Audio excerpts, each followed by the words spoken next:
Which incoming freshman will be the most exciting to watch this season? Well, I don't have one for you. I've got 1, 2, 3, 4. I got 5. Now we're going to move through these really quickly. Evan Stewart, wide receiver at Texas A&M. I mean, that's a guy that has to be an impact player for them this year. I think we've got some famous stats every offseason. And one of the famous stats right now is they were 92nd at Texas A&M in pass plays of 20 yards or more last year. Well, that's because they need better talent at wide receiver. Better talent at quarterback wouldn't hurt either. But Evan Stewart is one of those guys. He was ranked 11th in the 24/7 composite. Big time get. Huge. Everyone wanted him. Two sports standout, as are most guys at that position rated that high. But he has got to be an immediate impact player.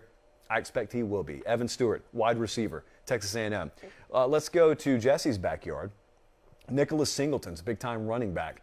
He was the top recruit from the state of Pennsylvania. He stays at home. This was a really big deal at the time, still is, for James Franklin and company. And also, it's a wide open path to playing time.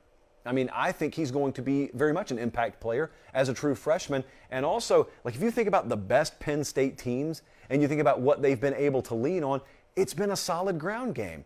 And we found ourselves recently kind of whispering about the running game at Penn State instead of with a big chest kind of boldly proclaiming the running game. Well, Nicholas Singleton is the kind of guy who can quickly remedy that. Keep an eye on him. I think he will play and play a lot as a true freshman.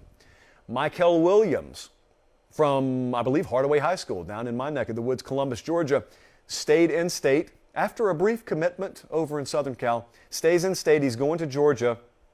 I obviously know a lot of people around that program. They talk about Mikel Williams like he was created in a lab.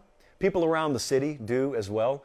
And so Columbus has put out a number of big-time players. I mean, you go back over the decades. But Mikel Williams, there have not been many ranked higher than him. Number 4 nationally, regardless of position, in the 24/7 Sports Composite. 6'5", 260. Now, you've watched a lot of the talent along the defensive line that's exited Athens.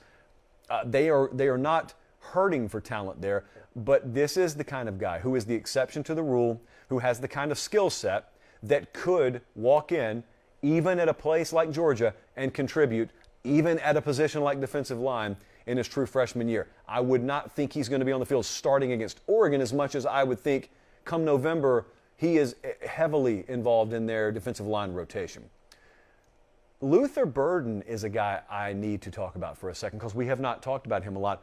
He is a top recruit from the state of Illinois, as a wide receiver, and he committed to Missouri and signed with Missouri. He was number 3 in the nation in our 24/7 Sports Composite. Big-time high school player there in St. Louis. Well, he played at St. Louis High. And also, he's the kind of player that they have not gotten a lot up there. Like, few and far between have been players the caliber of Luther Burden. And so if you're trying to sell yourself on a team other than Georgia, or maybe even you're trying to sell yourself on a sleeper team other than Tennessee this year, and you're trying to pick Missouri, Luther Burden's got to be part of that equation. That's a guy who probably because of the opportunity, his skill set, and the depth chart opportunity he has, I have very little doubt he's going to be an impact player as a true freshman, and they're going to feature him. I don't doubt that was part of the recruiting strategy with Luther Burden, and it should have been. Because it's wide open. It's obvious to everyone who's looked at Missouri over the last few years. So you got Luther Burden. And also, last but not least, just a different caliber of football, is Travis Hunter. Travis Hunter could very well be a two-way player for Jackson State. That was the number 1 overall player in the country who you remember famously committed to Jackson State on signing day. So he's playing for Deion Sanders there. This is the kind of guy who is not going to have a lot of you finding where Jackson State's playing on your TV guide, even though no one looks at TV guide anymore.